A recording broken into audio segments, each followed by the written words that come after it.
Hello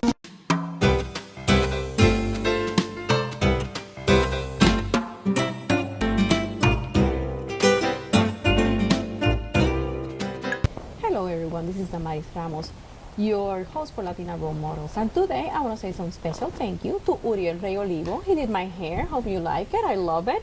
His number is 407-556-4278. And tonight we have Adela Lopez.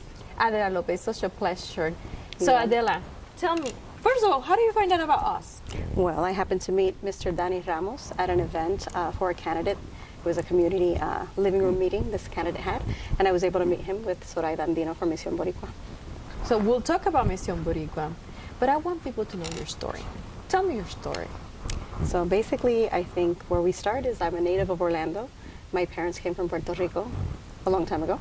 And let me ask you something. Are you Puerto Rican or do you feel that you're from Orlando? Because my son was born here. I'm like, you're Puerto Rican. He's like, no, I was born here. So how do you feel? I think that's something that as a child even, my parents always remembered that I would say I was 50% Puerto Rican and 50% American. So I was always having a struggle with identity. But for the most part, in my house, we were Puerto Rican. You learned Spanish first. You went to school, you learned English. And the cultures, the customs. I had a quinceañero here in Lee's Lakeside, what used to be Lee's Lakeside on Lake Eola. And you know, it was always a necessity to preserve your culture and your history. So the music, the food, the traditions. Yes, in my house, the large parties, very typical, the boleros, the salsa, a little bit of everything, and your history.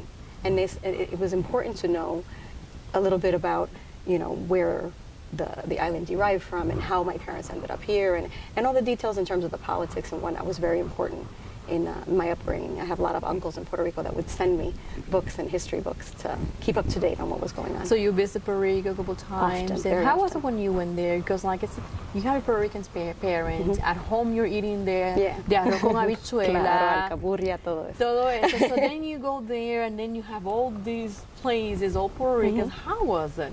I loved it. I loved it. I felt at home. The majority of my family still resides on the island. And as a child, I would tell my father, you know, I want to visit every part of the 100 por 35, you know? And so he would take me from, we would do day trips and we would visit different parts of the island. And I would learn about the different cultures and that I had a grandmother that was from Lares, another one from Bayamón, Ayañaco. So I learned a lot about our family members and where they came from and was able to really immerse myself in the culture. So I never felt like it was distant. It was something that was always part of me. Well, home you have Little Puerto Rico, and then when you go there. Which when I was younger, it wasn't as diverse as it is today. So I'm a product of the diaspora that began. I was actually here when there was no Florida Mall, when there was no Buenaventura Lakes, no Poinciana, there was no presence on Cimarron. So my area that I was in, it was a rural area next to the airport, and it was not a diverse community, and it was a little difficult having, thus being Puerto Rican and moving into this area that nobody spoke Spanish.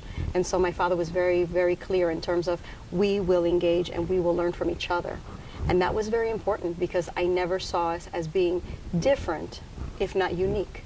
And we had a gift of something that we could offer, as well as learning for something from the other culture. And we became actually the best friends with our neighbors. They didn't know even where Puerto Rico was. And so that was something that I cherish because I think my father taught me that there's no struggle. It's about relationships, and that's important. And it's important to keep in mind. And that kept us with an open mind. So we knew that in our home, it was all about Puerto Rico. And in our community, we shared that. It seems like your father really instilled in you the concept of relationships. How do you think that molds you who you are, or how do you still see that in your life today? I think that, well, both my parents, my mother is essential. She's like my best friend.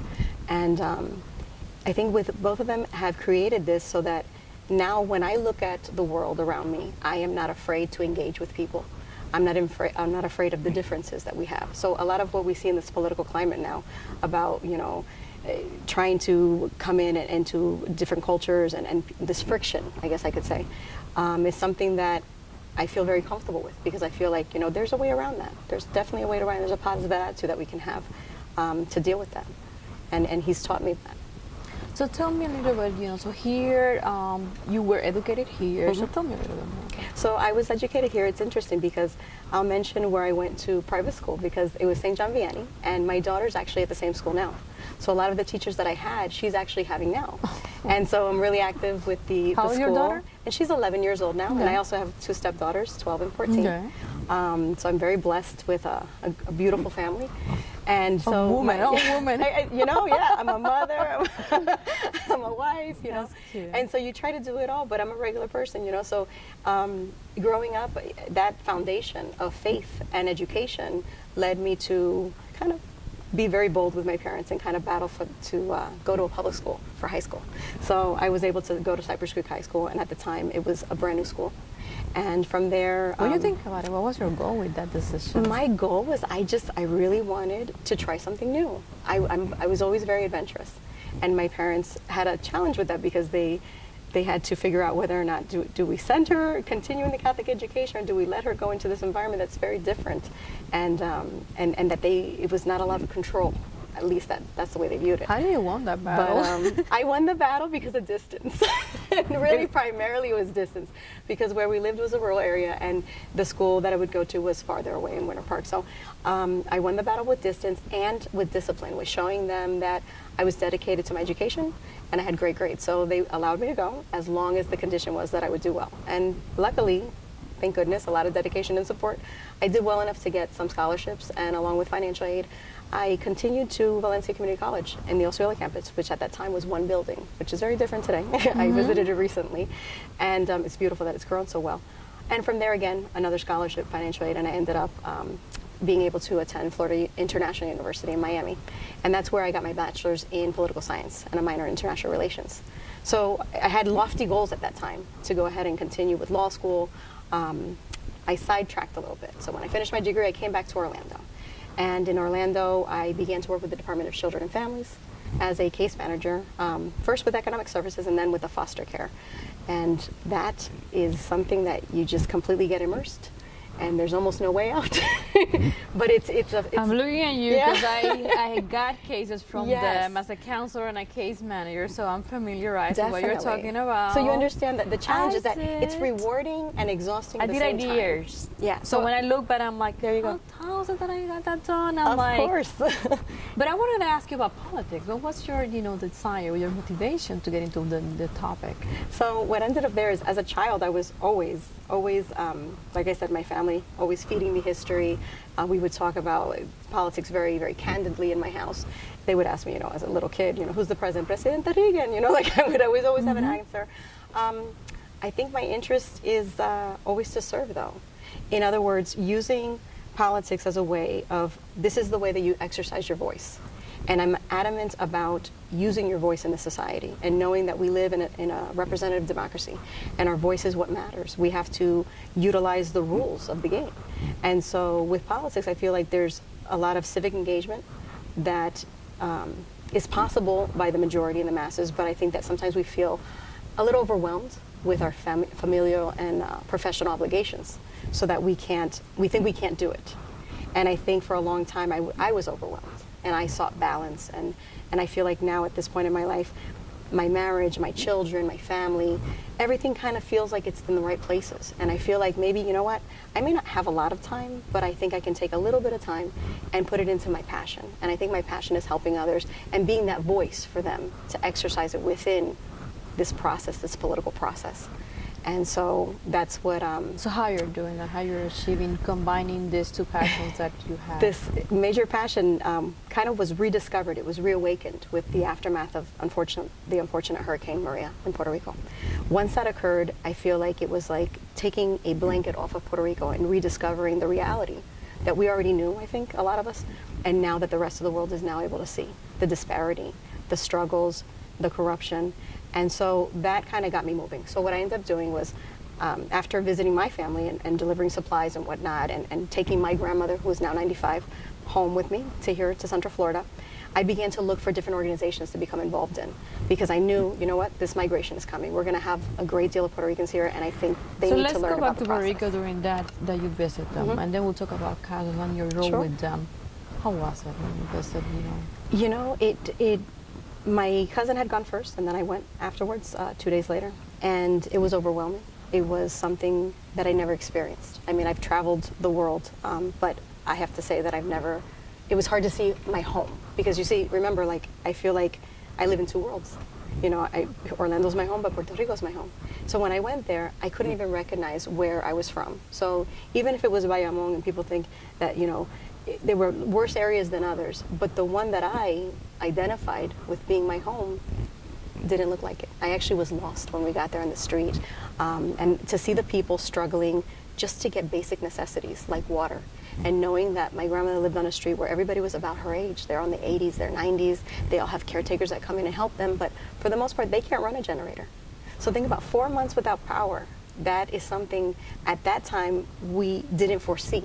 When I went, I didn't think that it would last this long. And I just knew that the need was immediate to bring them the necessary supplies because they had been since Irma, since before. And at that point we thought, listen, what we're seeing is a lot of infrastructure that's not working. There's no immediate response, emergency response.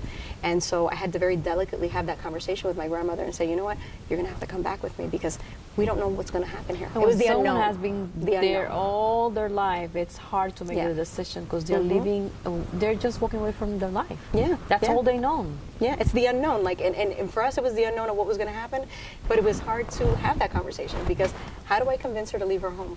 And who should have to Probably leave a their strong home? woman too. Yeah, I mean, well, I utilized all my resources. You never do anything Again, the alone. power of conviction that you have. Yes, so, you have to use your family, make sure that everybody has those little conversations. So by the time that I went back, I ended up doing another trip that I went back. And because I left, I brought more supplies. And I picked her up. And when I walked through the door, she didn't say, not a word.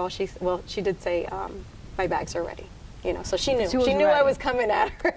So luckily and thankfully, she came willingly and in good spirits.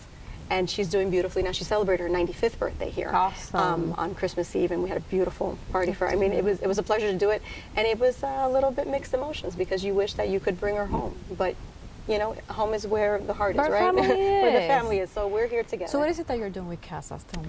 So it's actually with Misión Boricua. And so with Misión Boricua, I had the pleasure of meeting Miss Soraya Andino Rios, because, like I said, when I was searching for organizations, I saw the Unity March for Washington, D.C., and that was the contact for the state of Florida. So I contacted her, I went to an event, and it was a beautiful event that they had, very engaging.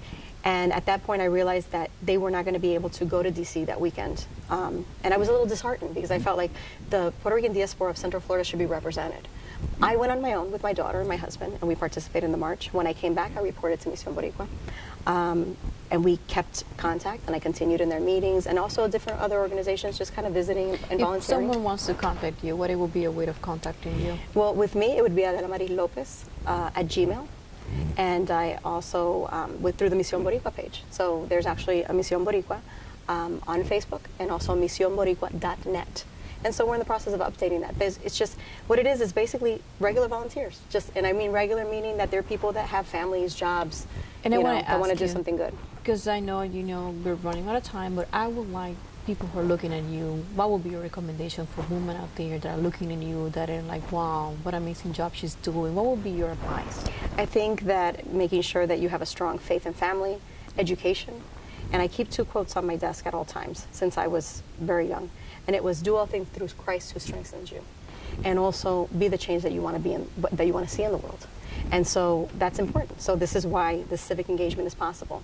Making sure that you go out and be that voice for people. So being in Misión Boricua, running, a campaign. It has been a pleasure. That's what you do. Thanks for coming. Thank you. This has been Damaris Ramos for Latina Role Models, and Adela Lopez. thank you and good night.